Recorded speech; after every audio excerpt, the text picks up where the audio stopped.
अस्सलामुअलैकुम। Programme night addition में हम आपको खुशामदीद कहते हैं। नाजरीन, शकूक शुबहात और बदएतमादी के साए तले होने वाले हुकूमत और PTI के मुज़ाकरात बेनतीजा ख़त्म हो गए हैं। दोनों तरफ से यही कहा जा रहा था, दोनों तरफ से ये उम्मीद थी कि इनका निकलना कुछ नहीं है, इनका कोई नतीजा नहीं निकलेगा और ऐसा ही हुआ। पहले PTI छोड़ गई और अब हुकूमत ने भी मुज़ाकराती टेबल से उठने का ऐलान किया है। वजह बस ये थी कि जुडिशल कमीशन के मुतालबे पर अगर हुकूमत नहीं मानी तो पार्लिमानी कमेटी की तजवीज़ को तहरीक इंसाफ ने भी कबूल नहीं किया। ऐसे में सवाल उठ रहे हैं कि मुज़ाकरात की नाकामी का ज़िम्मेदार कौन है, क्योंकि दोनों फ़रीक़ैन तो इसका मलबा एक दूसरे पर डाल रहे हैं। लीगी रहनुमा सेनेटर इरफान सिद्दीकी तो यहाँ तक कह रहे हैं कि PTI गलती से मुज़ाकरात की तरफ आई, उनका तो ये मिजाज ही नहीं था। इरफान सिद्दीकी ने ये बयान इसलिए दिया क्योंकि मुज़ाकरात से निकलने के बाद पाकिस्तान तहरीक इंसाफ अपनी सियासी हिकमत अमली में तब्दीली ला रही है और दोबारा से एग्रेसिव हो रही है। PTI ने जहां 8 फरवरी यानी इलेक्शन डे को यौम स्याह मनाने का ऐलान कर रखा है, वहीं वो हुकूमत के ख़िलाफ़ एक तगड़ा ग्रैंड अपोजिशन अलायंस बनाने के लिए भी कोशिशें कर रहे हैं, जिसमें अब तक तो वो नाकाम रहे हैं।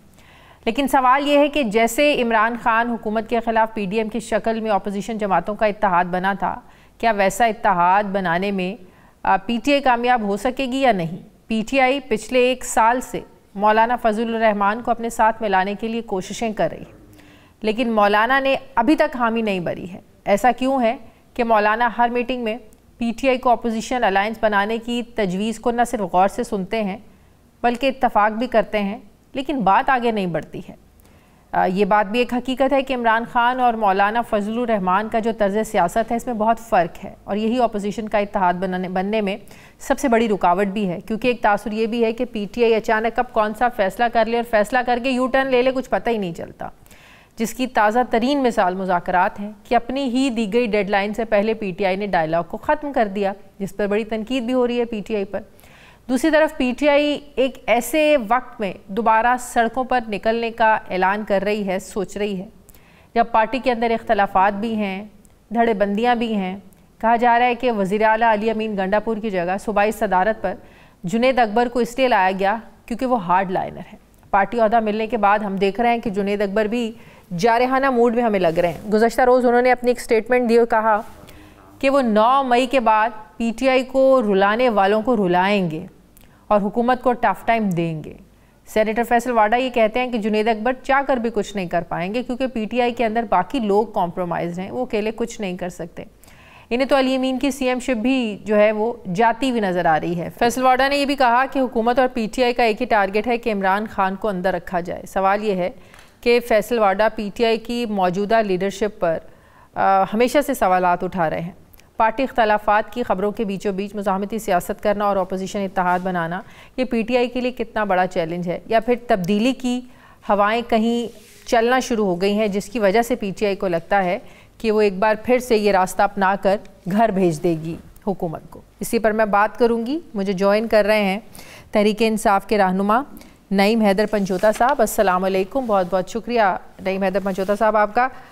नईम साहब, इरफान सिद्दीकी साहब ने कल ये कहा कि उन्होंने कहा कि हम लोगों ने भी, अब ज़ाहिर है वो कहते हैं मुज़ाकराती ख़त्म, ये ना समझें कि अभी कमेटियां हैं, कमेटियां भी हमारी तरफ से भी ना तो कोई तातुल है ना ही कोई ब्रेक डाउन है अब इन मुज़ाकरात में। उन्होंने कहा ये ख़त्म हो चुके हैं, कैटेगोरिकली वो भी ऐलान कर चुके हैं, आप लोग भी कमेटी तहलील कर चुके हैं।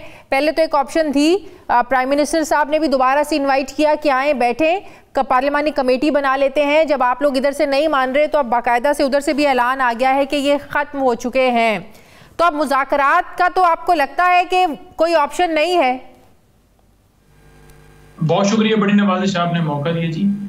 देखें, खान साहब ने बड़ा ही, मैं समझता हूं कि एक बड़ेपन का मुजाहरा किया और उन्होंने मुज़ाकरात की बात की। जहां 26 नवंबर गोलियां चली, शहीद हुए, हमारे लोगों को उठाया गया, अभी 1200 हमारे उससे भी ज्यादा लोग जो हैं जेलों में पड़े हैं और खान साहब खुद जेल में, उनकी अहलियत जेल में है। ये सारी चीजें होने के बावजूद और 2 साल जो जुल्म हुआ है वो सारा कुछ होने के बावजूद इमरान खान साहब ने मुल्क की खातिर बात की कि हम बात करेंगे और एक मुज़ाकराती कमेटी अपने बनाएंगे। इन्होंने किस वजह से बात की? इन्होंने इस वजह से बात की क्योंकि जो 26 वाला वाकया था उसको बुलाने के लिए ये एक उस बैठक के अंदर आए और फिर एक टाइम टेकिंग प्रोसेस करते रहे। अब इस सारे अमल के दौरान जितना इन्होंने टाइम लिया, 1 मिनट की बात थी, 2 मिनट की बात थी या 5 मिनट की बात थी, नोटिफिकेशन निकलना था, जुडिशियल कमीशन बन जाना था। जुडिशियल कमीशन बनाने के ऊपर जवाब का भी तो इंतजार नहीं किया। मुज़ाकरात से हुकूमत थोड़ी भागी है, भागे तो आप लोग हैं। डेडलाइन उन्होंने नहीं दी थी, डेडलाइन आप लोगों ने दी थी। डेडलाइन का इंतजार आप लोगों ने नहीं किया, डेडलाइन से पहले ही आप लोगों ने मुज़ाकरात को खत्म किया। तो मतलब भागे आप लोग, हुकूमत नहीं भागी मुज़ाकरात से।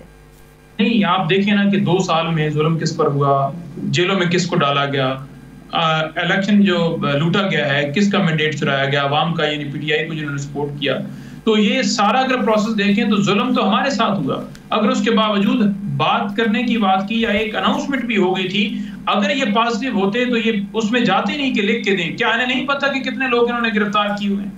क्या इन्हें नहीं पता कि जुडिशियल आप लोगों के ऐसे क्या डाउट्स थे कि उन्होंने आप लोगों को जवाब नामे ही देना है, जुडिशियल कमीशन नहीं बनाना? आप लोगों ने तहरीरी लिख कर दिया, तहरीरी वो कहते हैं जवाब ले तो लेते, चार्टर ऑफ डिमांड दिया था, हमारे जवाब का इंतजार तो करते। आप लोगों ने तो जवाब का इंतजार ही नहीं किया।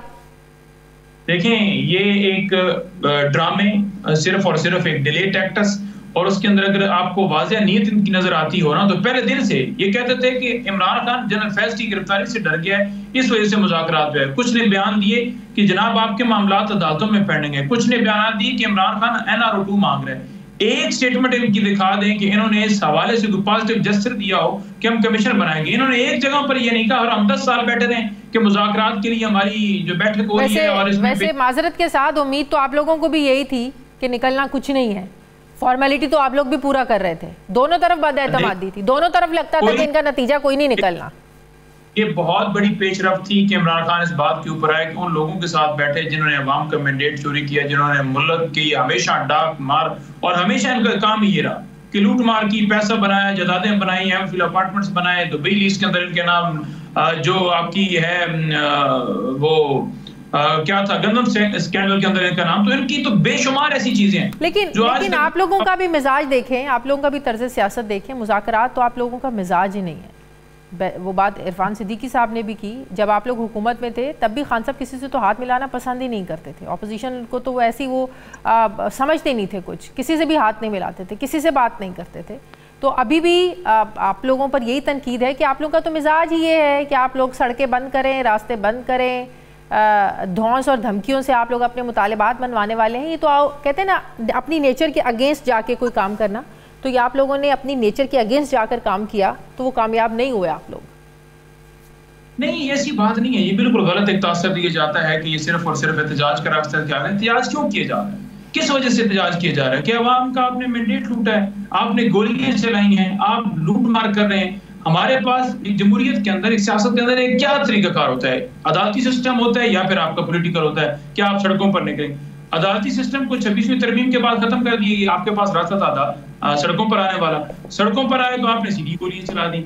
मुज़ाकरात, इमरान खान साहब का ज़र्फ है कि उन्होंने मुज़ाकरात की बात की, ये मुज़ाकरात कर रहे हो, लेकिन अल्लाह की देखे ना कि कानूनी होनी होती है ना कि इनका चेहरा एक्सपोज हो गया, ये वाज़ेह हो गया कि इनका मकसद क्या है। और ये पूरी दुनिया ने देख लिया कि ये मुल्क के लिए कोई फेयर नहीं है। इमरान खान मुल्क की खातिर बैठा है, वो मुल्क की खातिर उसने मुज़ाकरात की बात। तो अभी आप लोगों का मुज़ाकरात की वापसी के लिए या मुज़ाकरात का तो ऑप्शन आप लोगों की तरफ से बिल्कुल ख़त्म समझें, क्योंकि आपको भी पता है कि बड़ी बड़ी जंगें, इनके भी जो हल हैं मुज़ाकरात से ही आखिरकार मुज़ाकरात की टेबल पर बैठना ही पड़ता है। लेकिन क्या आप लोगों के पास अभी भी ऑप्शन है कि इनके साथ बैठना है, या इस्टेब्लिशमेंट के साथ कोई रास्ते खुले रखने हैं आप लोगों ने बातचीत के?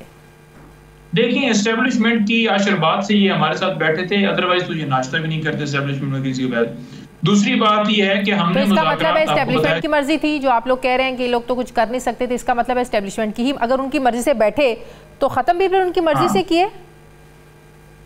देखें, ये उनकी मर्जी से बैठे थे। जब इन्होंने डिले टैक्टिक्स की, हमें समझ आ गई कि ये 26 वाला वाकया बुलाना चाहते हैं और ये 10 साल यूं ही लटकाते रहेंगे तो फिर तो फायदा ही नहीं है। 5 साल बाद तो इलेक्शन नए होते हैं, और अगर हमने ऐसे ही रखना है कि इमरान खान को 14 साल सजा हो रही है, फिर 7 साल बीबी को हो रही है, और हमारे वर्कर्स जेलों में स्टिल पड़े हैं, एक में बेल होती है, दूसरे में उठा लिया जाता है। साहबजादा अहमद रजा के घर जिस तरह पहुंचे हैं मदरसे में, कि उधर मुज़ाकरात हो रहे हैं और मुज़ाकराती कमेटी के तर्जुमान जो हैं उनके घर पुलिस पहुंच जाती है कि आप प्रेस कॉन्फ्रेंस क्यों कर रहे हैं। तो ये जो सारा अमल है इसके अंदर एक तरफ भी आप देखें कि एक लम्हे भी आपको जज से नजर आया हो कि कोई ये सीरियसनेस इनके अंदर नजर आ रही, वो आपको नहीं नजर आई होगी।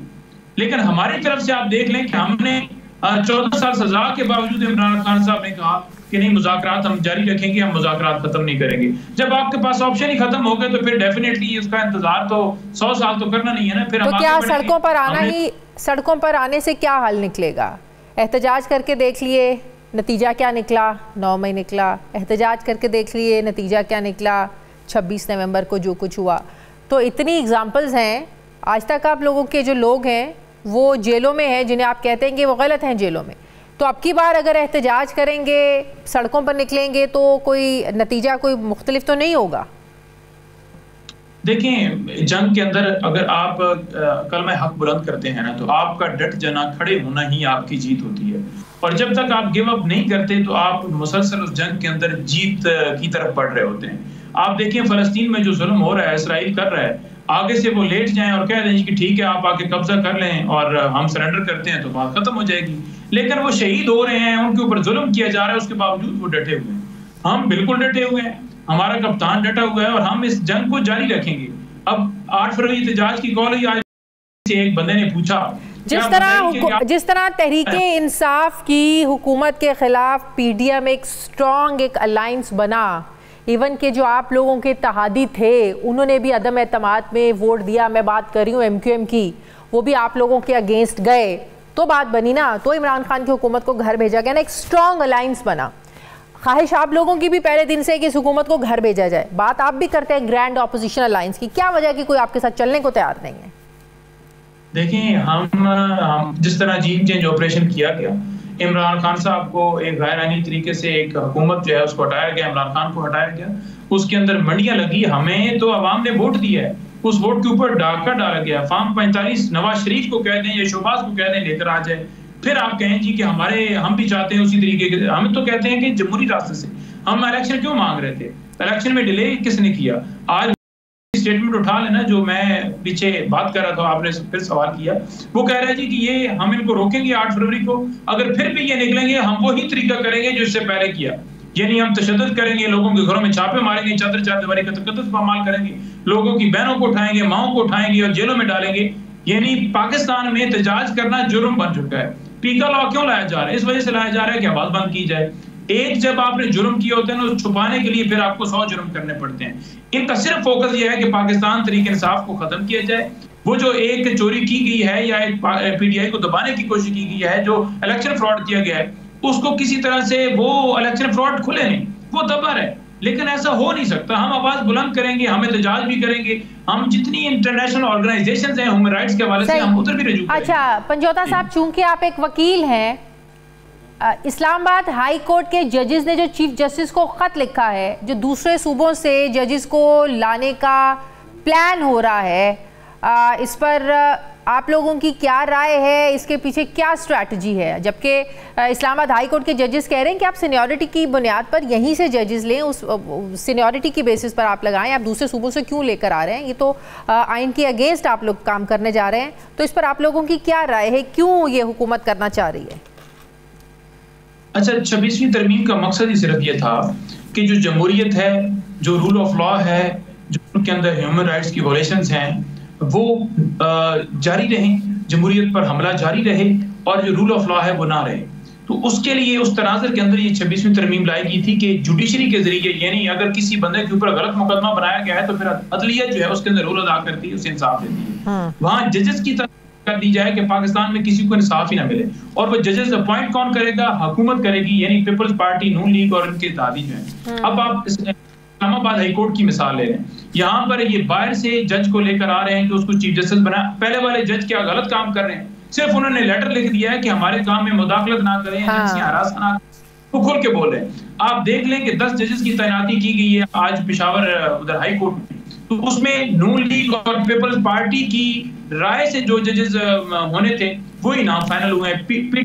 एक दिया गया नाम मुझे बता दें कि किसी जगह पर फाइनल हो। तो बात नहीं आगे कि 26वीं तरमीम आपने लिए थी ताकि आपके मुताबिक जो कुछ आपने आज तक किया है उसको कवर अप किया जा सके। बिल्कुल सही। तो अगर ये इकदाम हो जाता है तो फिर क्या होगा आप लोगों के केसेस का? तो फिर आप लोगों को कोई इंसाफ मिलने की उम्मीद है? देखिए, हाई कोर्ट में जहां तक हमें पता चला है कि एक चीफ जस्टिस और 2 और जजेस लेकर आ रहे हैं, यानी उनकी तादाद बढ़ाई जाए, जो वहां पर तादाद है वो ज्यादा हो। अब मैं पिछले दिनों एक देख रहा था, ये ट्विटर वाला केस जो है वहां पर दायर किया गया है, ये बैन किया गया है, तो फिर चौथे महीने में शिफ्ट, इसी तरह से इमरान खान साहब के केसेस को लटका दिया जाता है। तो वो एक मुनज़्ज़म प्लान जो है वो चाहते हैं कि कोर्ट्स को डील किया जाए। हम बिल्कुल इसके खिलाफ आवाज बुलंद करेंगे। वकला ने 10 तारीख के लिए एक पूरा यहाँ शरह दस्तूर के ऊपर एहतजाज की कॉल दे दी है। Pakistan Tehreek Insaf rule of law के लिए इस मामले को बिल्कुल सपोर्ट करती है। और लाहौर हाई कोर्ट में ज़ेर इल्तवा केसेस की तादाद भी कहीं ज्यादा है, 2-2.25 लाख तक वहाँ केसेस की तादाद है। वहां से जजेस उठा के अगर आप यहाँ पर लेकर आएंगे तो काम तो मुतासिर होगा। देखिए, अगर वही मैं गुजारिश कर रहा हूँ ना कि 60 में से आई थिंक सो 35 या 37 जजेस वहां पर तैनात हैं लाहौर में, तो वहाँ कैपेसिटी है इस वक्त बाकी जजेस जो ऊपर बनते हैं वो लगाने की। यहाँ तो वैसे ही 12 की तादाद है और वर्किंग करने वाले जजेस अगर उसको देखा जाए तो बर्डन यहाँ पर जो है वो जजेस की तादाद पहले ही उस तनासब से ज्यादा है। तो आप ये बहाना भी नहीं लगा सकते कि हम इस वजह से ला रहे हैं। हाँ। और फिर ये तो यही कि अपनी मर्जी का कोई SHO जो है किसी और सूबे से उठाकर आप अपने थाने में लगा दें कि वो आपके मुताबिक फैसले करें। पहले वाले जो जज क्या उनकी सिर्फ ये वजह है कि वो लेटर्स लिख रहे हैं, सिर्फ ये वजह है कि वो कहते हैं कि हम कंप्रोमाइज नहीं करेंगे, हम इंसाफ फराहम करेंगे। और आपको यही मसला बना, यही तकलीफ हुई है, इसी वजह से आप चाहते हैं कि वो आकर बैठ जाएं, यहाँ पर किसी को इंसाफ ना मिल सके। ठीक है, बहुत बहुत शुक्रिया नईम हैदर पंचोता साहब मेरे साथ इंसाफ के रहनुमा, बहुत शुक्रिया आपका। मुझे ब्रेक लेनी है नाज़रीन, वापस आते हैं एक छोटे से वक्फे के बाद।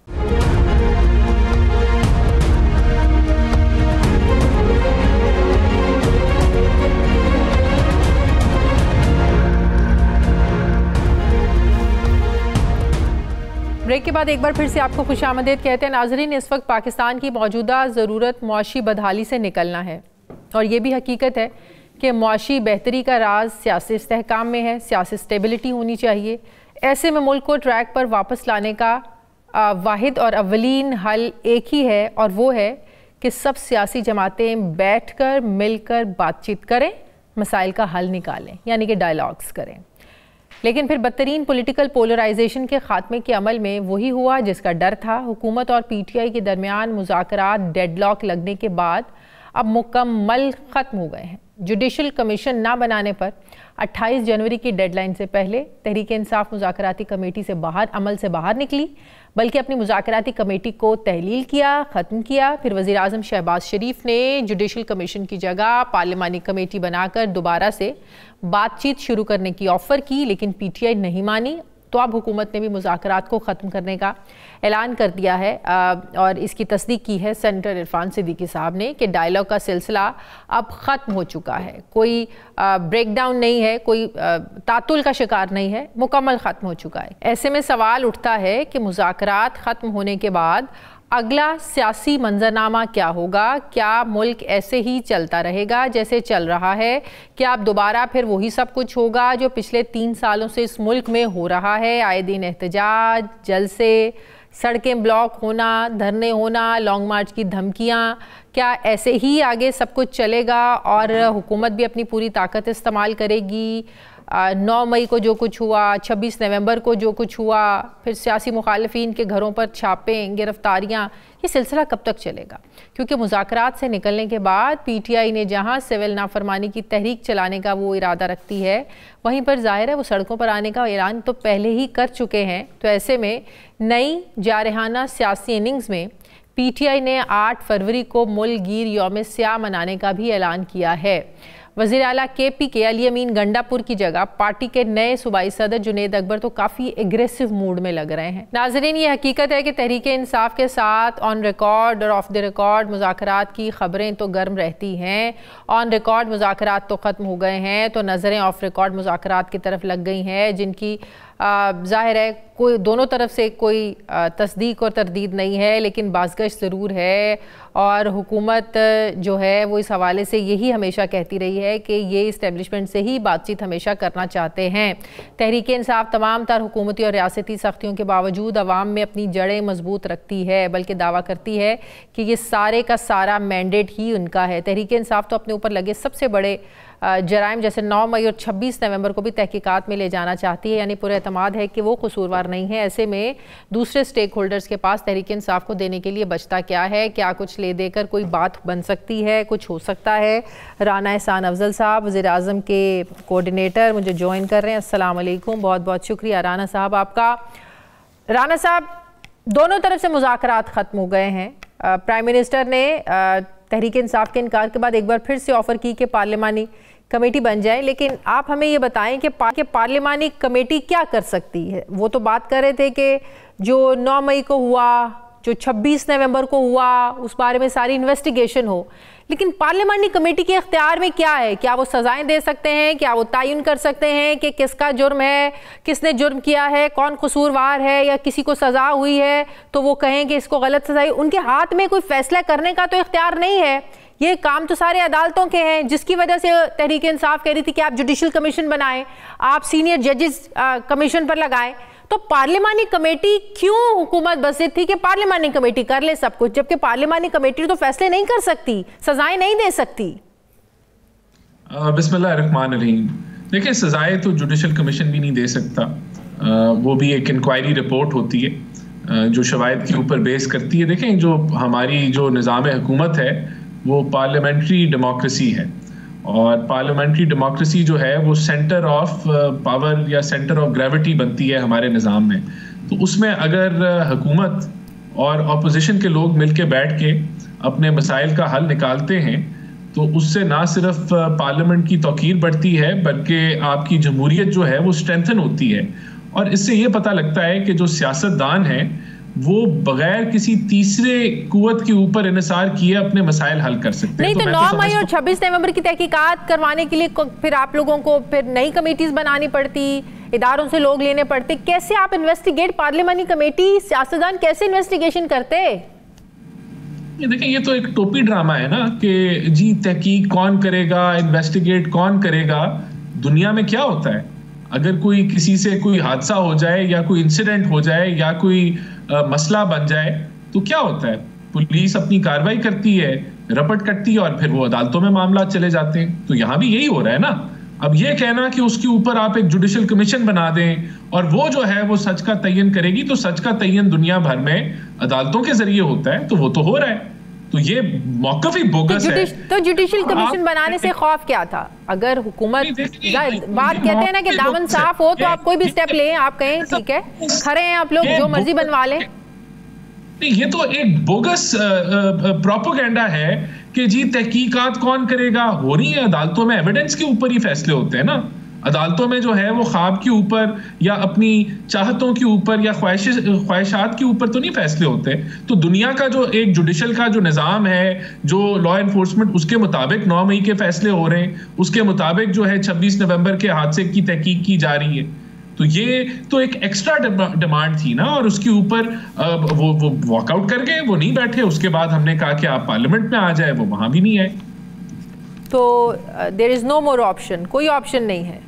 नहीं, हमने तो दरवाजा खुला रखा है ना, हमने तो दरवाजा खुला रखा है। अब उसने उसका भी जवाब दे दिया है। अगर अब वो रिक्वेस्ट करेंगे हम फिर से बैठ, तो दरवाजा सिर्फ बंद किया या जोर से कुंडी लगा दिया बंदर से, खुले ही ना? ये तो पीटीआई से आप पूछे ना, या हमने तो ना हम मुज़ाकरात से हम वॉकआउट किए और ना हमने पार्लियामेंट के अंदर जो एक कहले मुज़ाकराती कमेटी का रास्ता है उसको बंद किया। ये तो पीटीआई अब ये सवाल तो ये बनता है कि वो जमात जो है अगर मुज़ाकरात नहीं हुए तो वो क्या कह रही है? वो कह रही है हम सूबों के रास्ते बंद कर देंगे। सूबों के रास्ते कौन बंद करता है? तो दहशतगर्द बंद करते हैं। अपने मुल्क के रास्ते जो हैं वो सूबों के रास्ते बाकी सूबों से या वफाक के साथ कौन बंद करता है? वो तो अभी हमने हालिया तौर पे ही देखा था ना, दहशतगर्द बंद करते हैं और उसकी इजाजत। लेकिन लगता है कि स्पीकर कौमी असम्बली अयाज सादिक साहब को अभी भी कोई उम्मीद है, वो लगता है अभी भी कोई कोशिश करना चाहते हैं, इसीलिए उन्होंने मुज़ाकराती कमेटियों को ज़ाहिर बरकरार रखने का फ़ैसला किया है। उन्होंने कौमी असम्बली सेक्रेटेरिएट से कोई डी नोटिफाई नहीं किया है, तो कमेटीज़ इसका मतलब अभी तक बरकरार हैं। उधर से कुछ उम्मीद है कि वो दोबारा इनको वापस ले आएंगे, राइट? आप इस चीज़ की क्लैरिटी रखें कि हमने देखें प्राइम मिनिस्टर ने काबीना की मीटिंग में कहा कि हम मुल्क को आगे लेके जाना चाहते हैं और सियासी जमातों को आपस में अपने मसाइल का हल निकालना चाहिए है, और उनकी ऑफर जो है वो वैलिड है, वो खड़ी है कि आप पार्लियामेंट के अंदर आ जाएं। तो हमने ना दरवाजा बंद किया है, ना हमने कुंडी लगाई है, हमारा दरवाजा खुला है। और ये वही प्राइम मिनिस्टर है जो ऑपोजिशन में जब इनका जाली मैंडेट कहा जाता था, इनको सिलेक्टेड कहा जाता था, तो हम तब चार्टर ऑफ इकोनॉमी की बात करते थे। आज हम हुकूमत में, आज हम दरवाजा खोल के बैठे हैं। तो यहाँ अगर कोई रुकावट है मुज़ाकरात में या बातचीत में, वो एक जमात से, और वो पीटीआई। आपको लगता है कि हुकूमत के लिए ज़ाहिर है मईशत को भी लेकर चलना और मईशत को भी संभाला देना या ट्रैक पर रखना एक बहुत बड़ा चैलेंज है। फिर ऐसे में जब सहाफ़ियों से भी हुकूमत जो है वो सहाफ़ी भी उखड़ जाएंगे। आप देखें पीका एक्ट को लेकर एहतजाज और हुकूमत के ख़िलाफ़ जो तनकीद और जो कुछ हो रहा है वो भी आप लोगों के सामने है। सहाफ़ी सड़कों पर निकल आए, उन्होंने तहरीक चला दी, तो सोचें क्या होगा।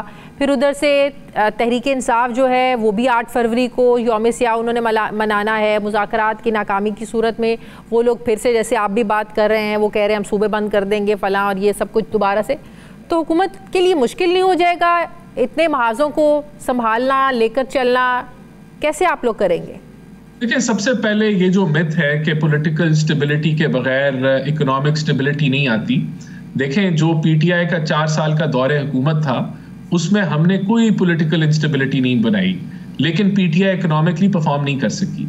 अच्छा, अब पिछले 2 सालों में अगर आप निकाल के देखें तो पीटीआई ने कोई कसर नहीं छोड़ी कि वो पॉलिटिकल इंस्टेबिलिटी फैलाए, और उनकी सियासत ही जो है वो मुल्क की सियासी इस्तेहकाम के खिलाफ थी। लेकिन उसके बावजूद मुल्क डिफॉल्ट से आज स्टेबलाइज हो गया। तो जो इकोनॉमिक प्रॉस्पेरिटी है वो इकोनॉमिक विजन से आती है, जो विजन प्राइम मिनिस्टर शहबाज शरीफ ने दिया है, जो उड़ान पाकिस्तान है, और तसलसल जो पॉलिसी की तसलसल है उससे आता है। तो वो हम मुल्क तो आगे बढ़ेगा, मुल्क ने आगे बढ़ना है। और होता यह है कि जब मुल्क बेहतरी की तरफ जा रहा हो, जो कि आज जा रहा है, तो लोग फिर इंतशारी टोले की सपोर्ट नहीं करते, उसकी सपोर्ट में निकलते नहीं हैं। उनको पता है कि ये जो टोला है ये तो पाकिस्तानियों को कह रहा है कि आप पैसे ना भेजें, तो क्या वो हुकूमत से दुश्मनी करेंगे पैसे ना भेज के? वो तो पाकिस्तान से दुश्मनी करेंगे, क्योंकि पाकिस्तान का नुकसान है कि पैसे अगर आप नहीं भेजते। जब वो कहते हैं कि हम सूबों के रस्ते बंद कर देंगे या वफाक के साथ जो है वो रस्ते बंद कर देंगे, तो वो लोग सोचेंगे कि हम इस इंतशार के साथ नहीं खड़े होंगे, हम इस मुल्क मुखालिफ बयानिए के साथ नहीं खड़े होंगे। तो और मुल्क की बेहतरी है, इकोनॉमिक प्रॉस्पेरिटी है। तो ये पीटीआई जो है अपनी पैरों पे कुल्हाड़ी मारने का जो उन्होंने सिलसिला शुरू किया हुआ है वो बड़ी तेजी से जारी है। मैं नहीं समझता कि अवाम उनकी सपोर्ट में कोई निकलेगी, ना हमें कोई खदशा नजर आ रहा है। मुल्क बेहतरी की तरफ गामजन है। सहाफियों को क्यों आप लोग अपने खिलाफ कर रहे हैं? सहाफियों के साथ क्यों आप लोग एक अजीब सा आप लोगों ने एक माहौल बनाया हुआ है? पीका एक्ट आपको भी पता है, इस तरह के जब आप लोगों ने फैसले करने हैं एटलीस्ट स्टेक होल्डर्स को बिठाएं, उनसे मुशावरत करें, दोनों तरफ से गिव एंड टेक हो, आप लोग अपने मशवरे दें, सहाफ़ी बिरादरी अपने मशवरे दे। जब आप लोग भी जब सर से पानी गुजर जाता है फिर कहते हैं हाँ हो सकता है, बदल सकता है, अभी तो उसमें रूल्स बनने हैं, ये है वो है, हम कर देंगे। मतलब कि जब मसला बहुत आगे बढ़ जाए, आप लोग सड़कों पर आने पे पहले मजबूर करते हैं, एहतजाज करने पे मजबूर करते हैं, और फिर जब लगता है कि मामला बिगड़ ना जाए फिर आप लोग बिठाते हैं। ये क्या तरीक़ाकार है? देखिए, 3-4 बुनियादी बातें मैं क्लियर करना चाहता हूँ। देखें, जो पीका लॉ है वो ना डिजिटल मीडिया पे लागू होता है, ना वो प्रिंट मीडिया पे लागू होता है। वो पेमरा के रूल्स के मुताबिक चलता है, और इसका पीका का इतलाक इन डिजिटल मीडिया और प्रिंट मीडिया पे नहीं है, नंबर 1। नंबर 2, जो भी ये डिजिटल मीडिया अथॉरिटी बनेगी, जो कंप्लेंट सेल बनेगा, जो ट्रिब्यूनल्स बनेंगे, आपको पता है कि आप मेरी बात सुने ना, आपको पता है अब जैसे अब हम लोग प्रोग्राम कर रहे हैं, हर चैनल का ज़ाहिर है सोशल मीडिया है। अब मेरे अगर प्रोग्राम में कोई ख़बर चलती है या कोई सहाफ़ी बैठकर बात करता है, हमारी डिस्कशन होती है, ज़ाहिर है ये सोशल मीडिया पर तो डलेगा। अब इसी की बात को बुनियाद बनाकर अगर हुकूमत को वो लगता है कि उन पे के ख़िलाफ़ तनकीद हो रही है, वो फिर वो तो ये थोड़ी देखेंगे कि ये तो 92 है, ये तो चैनल है, वो तो देखेंगे ये सोशल मीडिया पर डाला हुआ है प्रोग्राम, तो आप लोगों की तो एक्शन तो आप लोगों का शुरू हो जाएगा। इसलिए आप लोग ये ना करें कान इधर से पकड़े या उधर से पकड़े, बात एक ही है। ये तो आप कह रहे हैं ना कि टीवी चैनल्स पर नहीं होगा तो ये पेपर्स पर नहीं होगा। आजकल आपको पता है सोशल मीडिया का दौर है, अभी प्रोग्राम ऑन एयर जाएगा, थोड़ी देर बाद सोशल मीडिया पे चला जाएगा, आप लोग तो वहां से पकड़ लेंगे। नहीं देखिए, नहीं, मैं इसकी कंफ्यूजन को मैं दूर कर देता हूँ। दूसरा, ये मैंने आपको कहा कि जो ये डिजिटल मीडिया की अथॉरिटी है, जो ये कंप्लेंट सेल है, जो ट्रिब्यूनल्स बनने जा रहे हैं, उसमें कसीर तादाद जर्नलिस्ट कम्युनिटी से ही होगी और वही इन चीज़ों को वेट भी करेंगे। तीसरा पॉइंट ये है कि अभी कानून आया है, लॉ आया है, लॉ के रूल्स बनने हैं और उस रूल्स के ऊपर हुकूमत का यही स्टांस है कि जितने भी ये स्टेक होल्डर्स हैं उनके साथ मिलके बैठ के उनकी मुशावरत के साथ रूल्स को डिफाइन किया जाएगा। जो अभी ये बातें कर रहे हैं कि कुछ चीज़ें क्लियर नहीं है, बड़ी ये ओपन एंडेड है, ये तो किसी पे भी इतलाक हो जाएगा, वो गलत है। जब रूल्स बनेंगे तो ये चीज़ें फर्दर डिफाइन होंगी, रिफाइन होंगी और कोई इसमें मिस यूज की गुंजाइश नहीं निकलेगी। मुझे समझ नहीं आती, जब डेफेमेशन लॉज इस तरह के लॉज हैं तो फिर इस तरह के कानून लाने की जरूरत क्या है? देखें, डेफेमेशन लॉ पाकिस्तान में जो है वो शायद ही 76 सालों में आप कुछ गिनवा सकें कि कहाँ कोई नतीजे पे पहुंची ये चीजें। तो हमें ये जो ट्रिब्यूनल्स बनाए, ये तो फिर रियासत की नाकामी है ना, ये तो फिर इदारों की नाकामी है ना। आप नए कानून बनाते जाएं। ये पीका को भी आप 76 सालों बाद कहेंगे एक पीका होता था, पीका है, आपको पता है कितना वो इम्प्लीमेंट हुआ। ये तो फिर इम्प्लीमेंट करवाने वालों का कसूर है ना। नहीं तो फिर तो देखें, जुडिशरी का तो एक बदतरीन किरदार रहा ही है कि वो चीज़ों को डिले करने में या दर्जनों सालों के ऊपर फैसलों को ले जाने में, तो उसकी तो बात हम कर ही रहे हैं कि जुडिशरी जो है उसका कहीं उसने कसर नहीं छोड़ी रियासत को जो है कमज़ोर करने में और फेल करने में। लेकिन हमें आगे बढ़ना है और वो ट्रिब्यूनल्स का मामला जो है वो इसी मकसद से बनाया गया है कि चीज़ें एक्सपेडाइट हों। और अगर आपका ख्याल है कि पीका क्या भाई इतलाक नहीं होना, फिर वैसी फिक्र नहीं होनी चाहिए। सही। और तीसरा, वुकला भी एहतजाज की तैयारी में है। वुकला भी ये जो आप लोग हुकूमत, ये जो इस्लामाबाद हाई कोर्ट के जजेस ने, आपको पता है चीफ जस्टिस को ख़त लिखा कि दूसरे सूबों से आप कैसे चीफ जस्टिस ला सकते हैं या जजेस ला सकते हैं, ये तो आइन के बिल्कुल ख़िलाफ़ जा रहे हैं। तो ये वुकला को भी नागवार गुजर रही है बात, वुकला भी इस पर तनकीद कर रहे हैं। हुकूमत को ये ज़रूरत क्यों महसूस हो रही है जब ऑलरेडी वहाँ जजेस हैं? आप सीनियर जजेस ले लेना, सीनियरिटी की बेस पर आप चीफ जस्टिस लगा ले। बाकी सूबों से जजेस लाने का क्या मकसद है? लेकिन सबसे पहले तो ये कतई तौर पे आइन के खिलाफ नहीं है, ये बिल्कुल आइन के मुताबिक है। ये जंग सिर्फ इस चीज़ की है कि जो लोग हावी हैं वो अपनी ना ताकत ना अपने क्लब के अंदर किसी को एंटर करना चाहते हैं। ये सारा मामला है। जो लोग बैठे हुए हैं वो चाहते हैं कि हमारे मुताबिक, हमारे मामलात के मुताबिक चीज़ें चलें। हमारी ये जो उनके मामलात के मुताबिक कैसे चीजें चल रही हैं? अगर चलती तो उनको वो उनके साथ जो कुछ हो रहा था, धौंस धमकियां, उनको खत लिखना पड़ता। वो ये देखें, आइन के मुताबिक नंबर 1 ये बिल्कुल गलत इंटरप्रिटेशन है कि आइन के खिलाफ कोई चीज हुई है। बिल्कुल आइन के मुताबिक हुई है। 26वीं आइनी तरमीम आ चुकी है और जो कंसल्टेशन है वो मीनिंगफुल होनी चाहिए प्रेसिडेंट के साथ, और ये बिल्कुल हक है प्रेसिडेंट का कि वो भी अपनी राय दे और उसके अंदर। तो ये चीजें देखें, ये जो लोग बैठे हुए हैं उनको ये मतलब कि अब जजेस, बात यही है ना कि जजेस लगाने की जिम्मेदारियां सियासतदानों ने अपने हाथों में ले ली हैं। नहीं, बिल्कुल आइन के मुताबिक ये मामला चलेंगे। तो आइन में तरमीम इसी मकसद के लिए की गई ना कि अपने हाथों में ले लें। जजेस ने भी आइन का हल्फ लिया हुआ है। ये लोग जो बैठे हुए हैं वो अपनी कुव्वत को, ताकत को प्रोटेक्ट करना चाहते हैं और उसके अंदर वो समझते हैं कि कोई नया एंट्रेंट नहीं आना चाहिए। तो ऐसे नहीं होगा, चीजें आइन के मुताबिक चलेंगी और ये जितने मर्जी खत लिख लें, लेकिन आइन प्रिवेल करेगा। आइन के मुताबिक जो है वो जुडिशरी अपना काम करेगी। बहुत बहुत शुक्रिया राना एहसान अफजल साहब, मुस्लिम लीग नून सीनियर रहनुमा मेरे साथ थे। बहुत शुक्रिया आपका। मुझे ब्रेक लेनी है नाज़रीन, वापस आते हैं छोटे से वक्फे के बाद।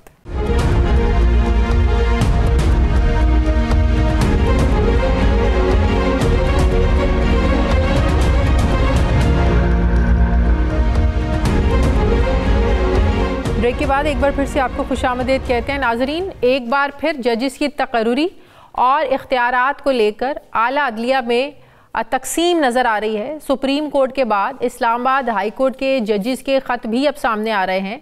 किसी दूसरी हाई कोर्ट से जज लाकर chief justice Islamabad high court लगाने के खदशे पर इस्लामाबाद हाई कोर्ट के 7 जजेस ने chief justice of Pakistan justice Yahya Afridi को ख़त लिखा है।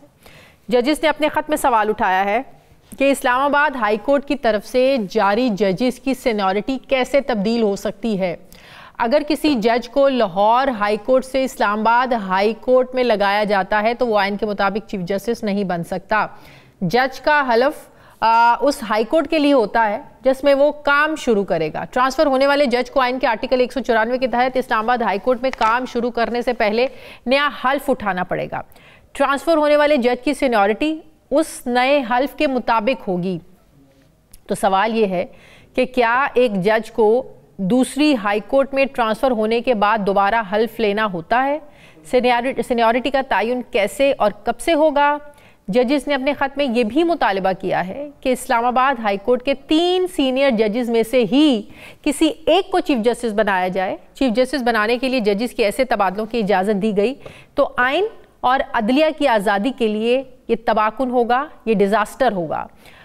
जजेस ने अपने ख़त में यह भी एतराज़ उठाया कि लाहौर हाई कोर्ट में 60 जजेस की गुंजाइश है और सिर्फ 35 जजेस काम कर रहे हैं। लाहौर हाई कोर्ट में ज़ेर इल्तवा केसेस की तादाद भी लगभग 2 लाख है, जबकि इस्लामाबाद हाई कोर्ट में पहले ही 12 में से 10 जज जो हैं वो काम कर रहे हैं। तो सवाल ये है कि फिर क्यों लाहौर हाई कोर्ट से इस्लामाबाद हाई कोर्ट में जजेस लाए जा रहे हैं। ख़त की copy Lahore high court, Sindh high court की चीफ जस्टिस और सदर मुमलिकत आसिफ जरदारी साहब को भी भिजवा दी गई है। ख़त लिखने वालों में most senior justice Mohsin Akhtar Kiani, justice Tariq Mahmood Jahangiri, justice Babar Sattar, justice Sardar Ejaz Ishaq Khan, justice Saman Rifat Imtiaz, Mian Gul Hassan Aurangzeb और जस्टिस अरबाब मोहम्मद ताहिर शामिल हैं। मगर 2 जजेस जस्टिस मियाँ गुलहसन औरंगज़ेब और जस्टिस अरबाब के इस ख़त पर दस्तखत मौजूद नहीं हैं। नाजरीन, इससे पहले फरवरी 2008 में भी जस्टिस सरदार मोहम्मद असलम को लाहौर हाई कोर्ट से इस्लामाबाद हाई कोर्ट में ट्रांसफ़र किया गया था और वो बाद में चीफ जस्टिस भी बने थे। तो सवाल ये है कि 26वीं आईनी तरमीम के बाद क्या सीनियरिटी की बुनियाद पर किसी जज को दूसरी हाई कोर्ट का चीफ जस्टिस बनाया जा सकता है? इन तमाम सवालों के जवाब लेंगे माहिर कानून से कि जजेस की तरफ से उठाए गए एतराज़ात किस हद तक दुरुस्त हैं। इसके लिए मुझे ज्वाइन कर रहे हैं जस्टिस रिटायर्ड शाइक उस्मानी साहब। अस्सलाम वालेकुम, बहुत बहुत शुक्रिया जस्टिस साहब आपका। जस्टिस साहब, इस्लामाबाद हाई कोर्ट के जजेस ने जो चीफ जस्टिस को ख़त लिखा है कि लाहौर हाई कोर्ट से जज अगर इस्लामाबाद हाई कोर्ट में ट्रांसफ़र किया जाता है तो वो आइन के मुताबिक चीफ जस्टिस नहीं बन सकता, क्या ये बात दुरुस्त है? जी जी बिल्कुल। ये जो नई अमेंडमेंट आई है 26वीं अमेंडमेंट, उसमें ये लिखा हुआ है कि वो जो बाहर से जज आएगा किसी और कोर्ट से तो वो चीफ जस्टिस नहीं बन सकेगा इस्लामाबाद हाई कोर्ट। तो फिर ये हुकूमत अगर 26वीं तरमीम लाने वाले भी तो यही है ना, तो बाहर से ला के फिर ये कैसे बनाएंगे? नहीं, ये तो अब तो जो तरमीम आई है उसके बाद तो जो चेंज जजेस को ट्रांसफर करने का सिस्टम बदल गया। पहले तो था आर्टिकल 200 के तहत होता था, तो उसके तहत ये होता था कि वो चीफ जस्टिस जो है वो और प्रेसिडेंट जो है वो मुकर्रर करते थे लोगों को और वो फिर अपॉइंट करते थे। लेकिन अब जो नया सिस्टम आया है उसके लिहाज से ये है कि जुडिशल कमीशन ऑफ पाकिस्तान जो है वो ये करेगा। तो वो खुद डिटरमिन करेगा जुडिशल कमीशन पाकिस्तान की कितने अरसे के लिए वो जज रहेगा जज वहां पर। तो ये तो अब चेंज हो गया मामला 26वीं अमेंडमेंट के बाद। तो आपको क्या लग रहा है ये हुकूमत क्यों ज़रूरत महसूस कर रही है दूसरी हाई कोर्ट से जजेस लाकर इस्लामाबाद हाई कोर्ट में तैनात करने की? क्यों? देखिए, ये इस्लामाबाद हाई कोर्ट तो एक ऐसी हाई कोर्ट है जो कि कोई सूबा नहीं है इस्लामाबाद। वहाँ पर बहुत कम ऐसे वकील हैं जो कि शुरू से प्रैक्टिस शुरू करें इस्लामाबाद में, उसके बाद जज बन जाएं। आमतौर से जो इस्लामाबाद के जो जजेस हैं वो बाहर से ही आते हैं, तो कोई लाहौर से आता है, कोई कराची से आता है, कोई कहीं से आता है। तो ये चूँकि कैपिटल है तो इस वजह से वहाँ पे ये होता रहा है, कोई नई बात नहीं है। और ये मुझे ताज्जुब होता है कि वहाँ के जजेस अब इस किस्म की ऑब्जेक्शन लेके आ रहे हैं। लेकिन बासूरत अब चूँकि नई अमेंडमेंट के बाद तो ये मामला तय हो गए हैं और उसने उन्होंने कहा कि जुडिशल कमीशन ऑफ पाकिस्तान ये फैसला करेगा। सही, लेकिन तहरीक इंसाफ तो यही समझती है कि ये 26वीं तरमीम ही इसीलिए लाई गई कि दूसरी हुकूमत जो है वो अपनी मर्जी के जजेस जो है वो किसी भी हाई कोर्ट से किसी भी सूबे से उठाकर ले आएँ और जिसके खिलाफ इस्तेमाल करना चाहें वो कर ले। तहरीक इंसाफ तो इल्ज़ाम ही ये लगा रही है। नहीं, देखिए जहाँ तक तहरीक इंसाफ का इल्ज़ाम है वो अपनी जगह पे वो तो सही है इन सेंस के अगर वो किसी लाहौर से या कहीं और से ले आए किसी कोर्ट में, लाहौर में एक, पेशावर से ले आए जज, एक सिंध से ले आए, तो वो तो इस सूरत में अगर चाहते हैं कि वो फैसला उनके हक में हो और एक जज वहाँ बैठा है वो ये समझते हैं कि उनके हक में फैसला नहीं करेगा तो वो चेंज कर सकते हैं। तो इस चीज़ को मना करने के लिए ये जो आर्टिकल 200 जो आया था कॉन्स्टिट्यूशन में, उसमें साफ लिखा हुआ था कि उस जज की मर्जी से चेंज हो सकता है, उसको ट्रांसफर हो सकता है, और वो ये इस तरह अपनी मर्जी से वो नहीं कर सकते। तो लेकिन चूंकि अब जो नई अमेंडमेंट आई है उसमें ये पावर्स जो है जज की जो अपनी मर्जी ख़त्म हो गई है, यहाँ पे judicial commission of Pakistan determine करेगा, यानी वो अब जो राइट है गवर्नमेंट का जजेस को चेंज करने का वो अदा हो गया। तो ओवरऑल देखा जाए तो तहरीक इंसाफ की डायरेक्शन सही है कि जजेस को एक जगह से लेकर दूसरी जगह ले जाना चाहिए, इस वास्ते ले जाते हैं ताकि हक में फैसला करवा सके, ये मकसद। हाँ, लेकिन इस्लामाबाद हाई कोर्ट के जजेस का ये मुतालबा तो आपको दुरुस्त नहीं लगता? वो कह रहे हैं कि यहाँ के जो जजेस हैं उनमें से 3 सीनियर जजेस में है, ऐसे आप किसी को भी एक को चीफ जस्टिस लगा दें, बाहर से लाने की ज़रूरत ही नहीं है, वजूहात बता दी जाए, वजूहात तो बयान की जाए। नहीं, वो तो अपनी जगह पे वो तो है ना, वो तो मानी हुई बात है कि किसी और जो आएगा जज वो चीफ जस्टिस नहीं बनेगा यहाँ पर। चीफ जस्टिस इनका ही अपना इस्लामाबाद का जो जज है इस्लामाबाद कोर्ट का, वही चीफ जस्टिस बनेगा। बिल्कुल सही। और सीनियरिटी का जो तयन है मुतल्लिका हाई कोर्ट में हल्फ लेने के दिन से किया जाएगा। वो कह रहे हैं कि लाहौर हाई कोर्ट से जज लाकर इस्लामाबाद हाई कोर्ट का चीफ जस्टिस बनाया गया तो ये आइन के साथ फ्रॉड होगा।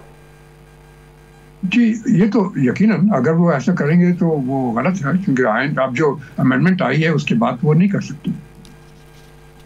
बिल्कुल सही। लेकिन आपको नहीं लगता कि इस्लामाबाद हाई कोर्ट के जजेस ने, आपको याद होगा इनसिक्योरिटीज़ के हवाले से जो खतूत लिखे थे कि उनकी फैमिलीज़ को उनको डराया जाता है, धमकाया जाता है, प्रेशराइज़ किया जाता है, तो वो खतूत और अब ये जो 26वीं तरमीम का जो मामला है और अब वहाँ पर दूसरी जजेस को लाकर दूसरी कोर्ट से लगाया जा रहा है, क्या ये भी तासुर वकला दे रहे हैं कि इस्लामाबाद हाई कोर्ट के जजेस को दबाने के लिए ये सारा कुछ किया जा रहा है? वैसे कहने की तो बातें बहुत सी हैं, लेकिन ये मैं तो हमेशा ही समझता था कि जो उन 6 जजेस ने, जो इस्लामाबाद के हाई कोर्ट के जजेस ने जो ख़त लिखा था और वो जुडिशल काउंसिल को ख़त लिखा था, तो उस पर कोई एक्शन नहीं था उस पर, बल्कि सुप्रीम जुडिशल काउंसिल को उनके खिलाफ कार्रवाई करनी चाहिए थी। वो गलत तरीका था और इसकी वजह से जुडिशरी में बहुत से प्रॉब्लम्स बढ़े हैं उन खतूत की वजह। लेकिन हमारी जुडिशरी क्या आज से पहले कभी इतनी डिवाइडेड थी शाइख उस्मानी साहब के बेंचेस बन जाएं तो पता चल जाता था, पता चल जाए कि अब ये फैसला होगा या इस बेंच का टिल्ट जो है ये इस फलां सियासी जमात की तरफ है, इस बेंच का टिल्ट फलां सियासी जमात की तरफ है। ये इतनी पोलराइज्ड कभी हमारी अदालत भी रही है तारीख में?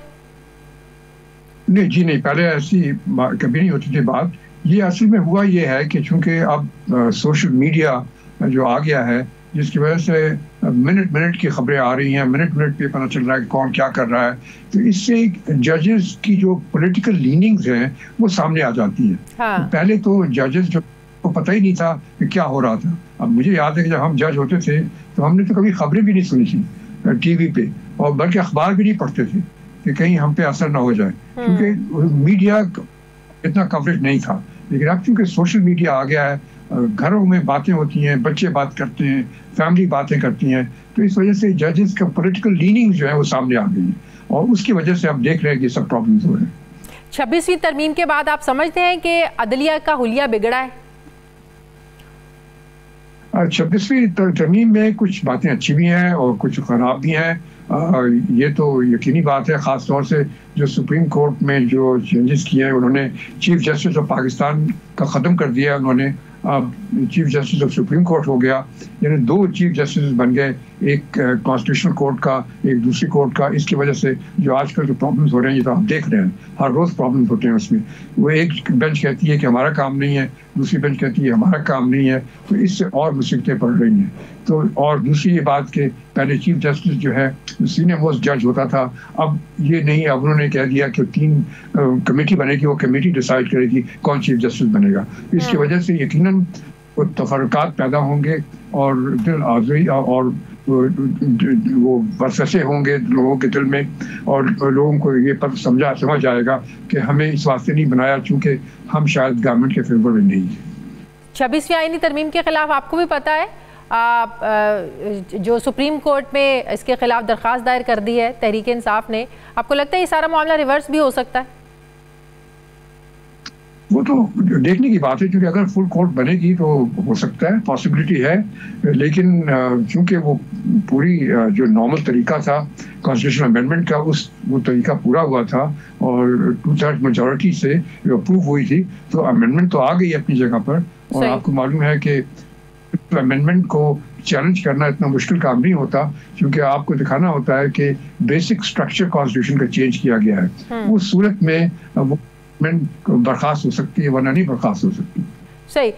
अलकादिर ट्रस्ट केस में जो सजाएं हुई हैं बुशरा बीबी को और इमरान खान को, आपको लगता है ये स्टे करेंगी? अब ये तो देखना पड़ेगा उसकी क्या एविडेंस लेके आए हैं वो सामने। जो सामने चीज़ें आ रही हैं उससे तो जाहिर होता है कि यकीनन जो उस वक्त की हुकूमत थी उसने एक फेवर करने की कोशिश की थी और उससे कुछ एडवांटेजेस ये लिए।